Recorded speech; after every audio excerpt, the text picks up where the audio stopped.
आरोही की बात सुनकर अनन्या की पूरी बॉडी डर से कांप गई। आखिर में उसने कहा, भले ही विक्रम के पास बहुत पावर हो, पर वो तुम जैसी लड़की के लिए मेरे साथ कुछ नहीं करेगा। इतना कहने के बाद उसने आरोही को धक्का दे दिया। अब तक आरोही ने अपने गुस्से पर काबू रखा था, पर जब अनन्या ने उसे धक्का दिया तो उसने भी आपा खो दिया और जाकर अनन्या को रोका और उसके चेहरे पर लगा मास्क खींच लिया। ये तुम क्या कर रही हो? मेरा मास्क वापस दो। हाँ, मैंने इसकी फोटो इंटरनेट पर देखी थी। ये चालाक लोमड़ी है जो सबको अपने जाल में फंसाती है। लोग अनन्या को देखते हुए उसे ताने देने लगे थे। आरोही ने ये सब देखा तो आज उसे अच्छा लग रहा था, क्योंकि उसकी जिंदगी में जहर घोलने वाले लोगों में से वो आज एक को सजा दे चुकी थी। इसलिए अनन्या की परवाह किए बिना वो अपने क्लिनिक में दाखिल हो गई। शाम 5:30 बजे आरोही को अचानक कुछ याद आया।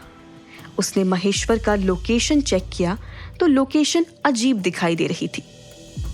आरोही को लगा कि उसे महेश्वर का पीछा करना चाहिए, इसलिए वो भी तुरंत निकली। महेश्वर एक पुल सेंटर गया था। वो पुल पर जाने के बजाय सेकंड फ्लोर पर रूम नंबर 209 में चला गया। आरोही श्योर तो नहीं थी कि महेश्वर क्या करने जा रहा है, पर फिर भी उसने सोच लिया था कि वो कोई भी मौका नहीं छोड़ना चाहती, जिस वजह से वो 10 मिनट बाद रोज पुल सेंटर के पास पहुंची। वो कॉरिडोर से जा ही रही थी कि उसे एक रूम से जानी पहचानी आवाज आई। तभी उसे रूम नंबर 209 से महेश्वर की आवाज आने लगी और उसके बाजू का ही रूम नंबर 210 खुला हुआ था। ये देखकर आरोही बिना कुछ सोचे समझे उस रूम में चली गई। उसने देखा कि सारी बालकनी अटैच है, तो वो उस रूम की बालकनी से रूम नंबर 209 की बालकनी में चली गई।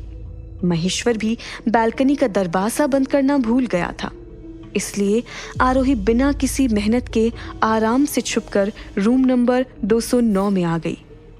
थोड़ी ही देर में एक खूबसूरत औरत अंदर चलकर आई और सीधे बाथरूम की तरफ बढ़ गई। दरवाजे पर नॉक करते हुए उसने पूछा, महेश्वर, क्या तुम शावर ले रहे हो? ओह है ना, मैं तुम्हें बहुत मिस कर रहा था। तुम यहाँ इतनी लेट क्यों आई हो? भले ही आरोही ये सब देखकर हैरान थी, पर वो भूली नहीं थी कि वो किस लिए आई है। उसने आराम से अपना मोबाइल निकाला और महेश्वर का वीडियो शूट करने लगी।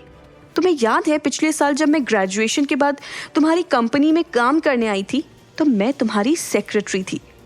उस रात तुमने कहा था कि तुम चाहते हो मैं ऑफिस में अकेले रुककर तुम्हारे साथ ओवर टाइम करूं।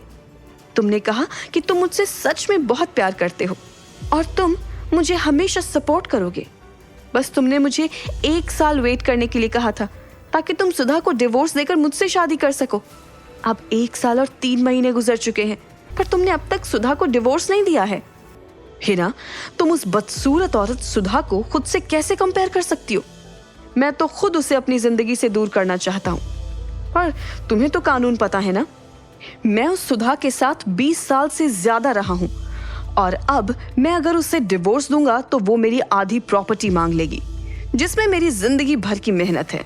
तुमने कहा था कि सुधा तुम्हारी कंपनी की फाइनेंशियल डायरेक्टर है।